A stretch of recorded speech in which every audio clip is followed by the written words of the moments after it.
Okay.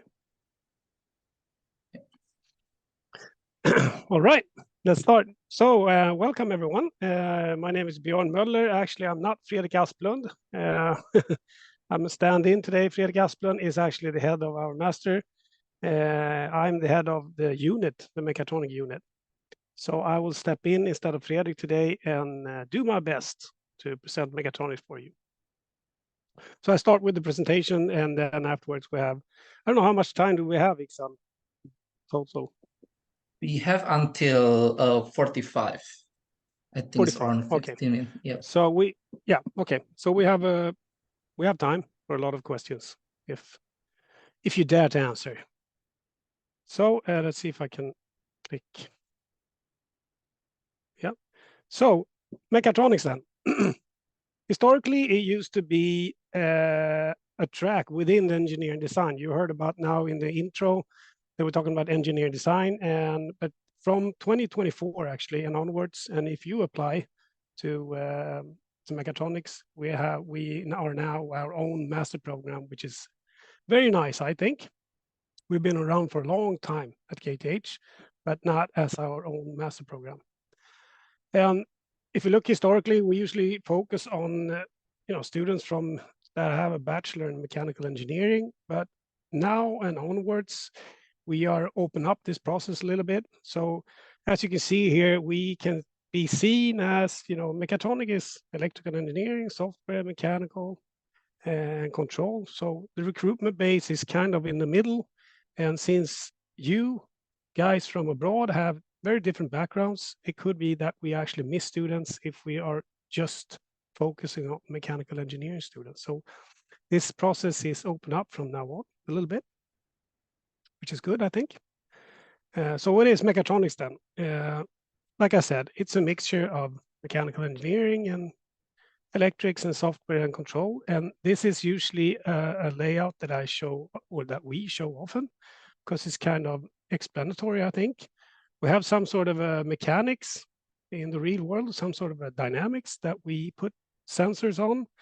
We sense what happens, and inside our very smart embedded control system, we do some smart calculation, maybe communicate to an interface with the user and so on.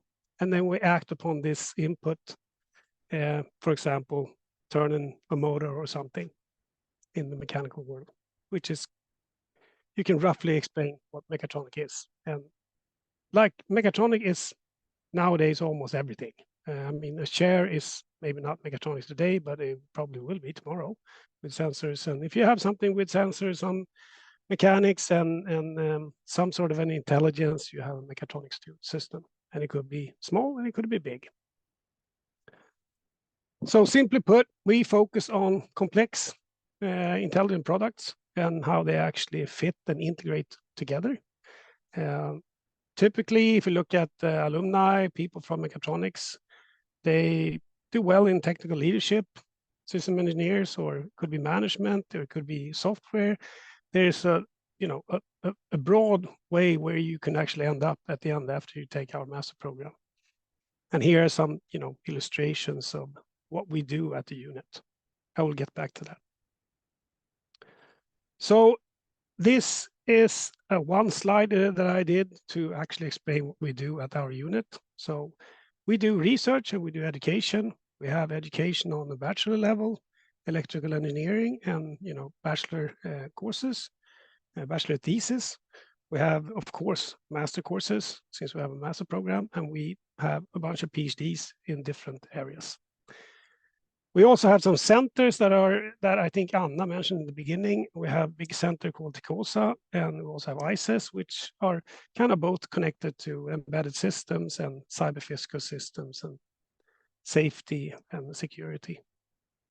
The research we do is divided up into 4 different areas. We have autonomous systems, which you all probably know what it is. Autonomous cars, a lot of universities and research center working on that. So we have a platform for that and collaboration with the Volvo Cars, where we do research on autonomous vehicles.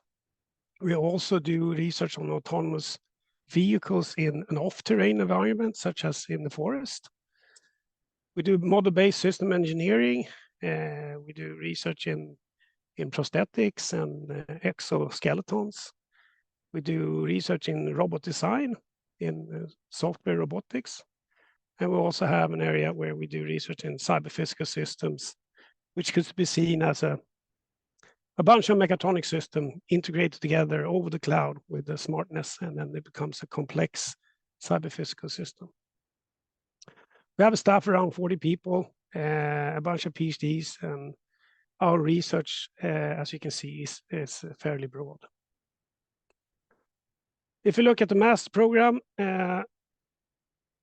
since it's kind of revised and a little bit new, we have done some small changes. We have a bunch of mandatory courses, 37.5 credits, which focus on basic mechatronics, embedded system, control theory, robust mechatronics. We have a lot of elective that you can take, voluntary and free electives. And it's the list to take mandatory course, electives are very broad. You could probably ask Iksan after this what he has taken. And it could be anything from, on the medical side, or it could be that you deepen your knowledge in control theory, or it could be machine learning, AI, and stuff like that. It's very broad. Then we have a capstone course, which runs over 4th and 5th year. It's going to be 18 credits. It's slightly bigger today, but it's changed slightly. But then you will end up in a bigger project group around 7 to 9, 10 people, where you work on a real problem, either from a stakeholder that comes from the industry, or could be research oriented. And that is something that you will put down a lot of effort on, and you actually will complete something in the end, which is usually quite cool. So you put all your knowledge, your theoretical knowledge that you have gained over the years, and put that into practice in the capstone course. And the capstone course is running just before you start your master thesis project. I will get back to the capstone course slightly later on. What else is it to say? We do have some agreements to do dual masters and such. It's not used that much, to be honest, but can say that we are usually seen as a pragmatic or practical master program by international students.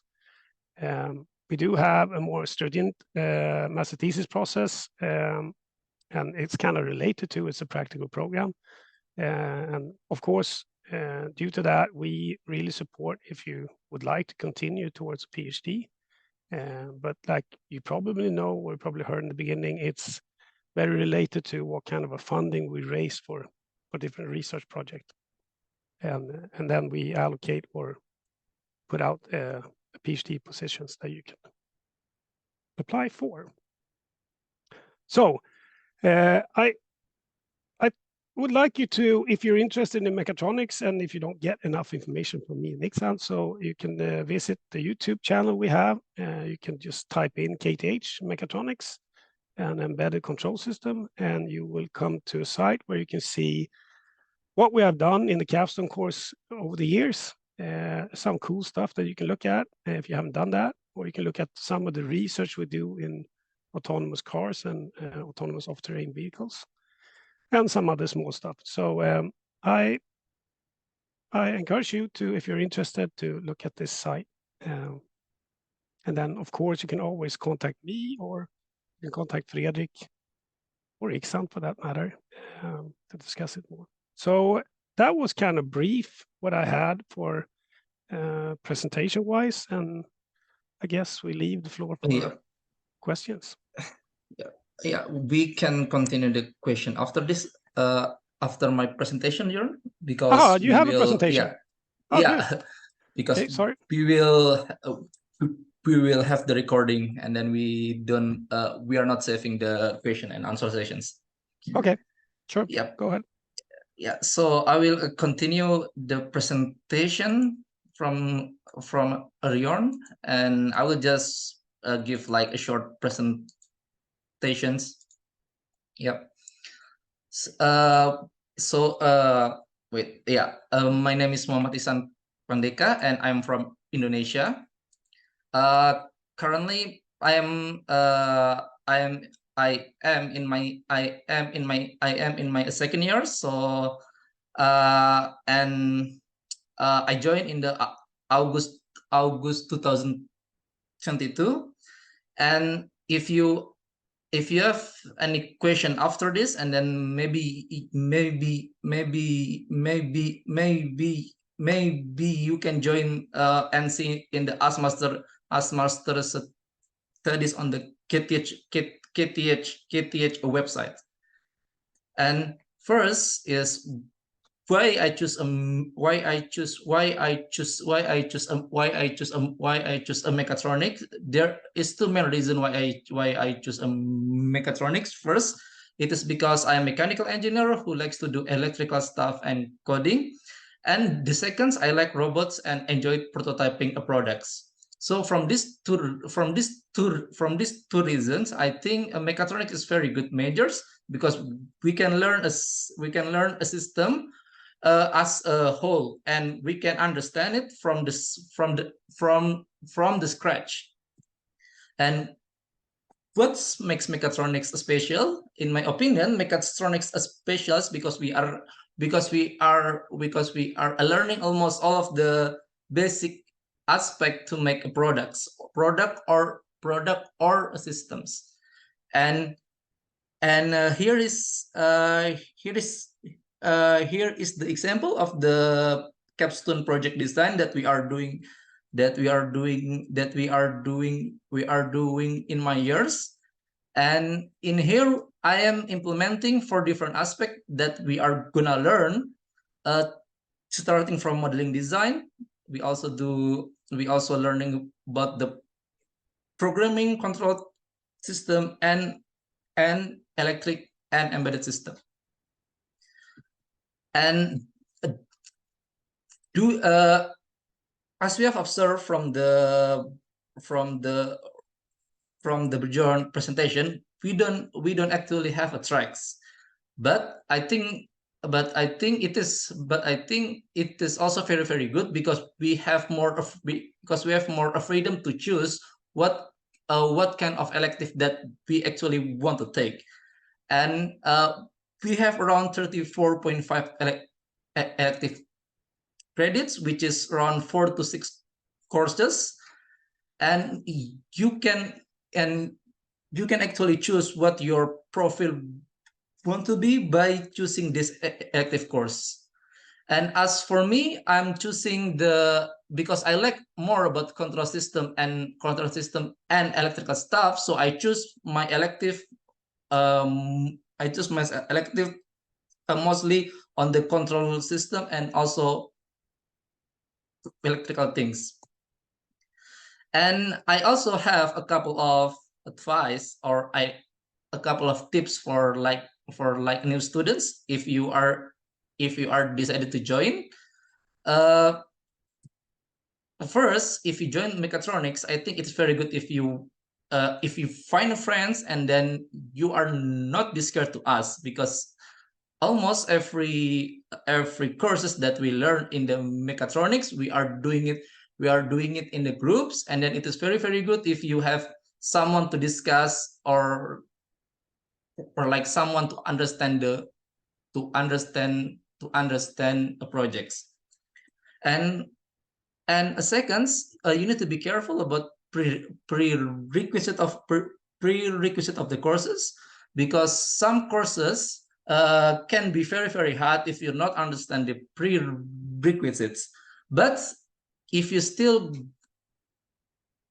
decided to take it, it is your responsibility to learn what is the prerequisite of the courses. And also number 3 is like plan your course wisely, because not every elective course will open on the same term, and then you need to adjust it based on what mandatory course that you have now. And also I think there's a couple of majors that have a lot of intersections for the mechatronics, it was ranging from vehicle engineer, system control and robotics, machine learning, machine design, embedded system, and computer science. And I think this is some of the courses that's very, very good if you want to find the elective and want to match your profile. And lastly, there is also students teams that are related to mechatronics, and I think it is also very good if you want to join, and then if you want to try to implement what we have learned. There's a couple of student teams that I know, which is this for. There is Acer that learns about that are working on the rockets, and there is KTH Hyperloop that working on the Hyperloop vehicle. There is a Formula students that work on the Formula student car, and also there is a Boomerang that working on the autonomous paraglider. And that's all for my presentations.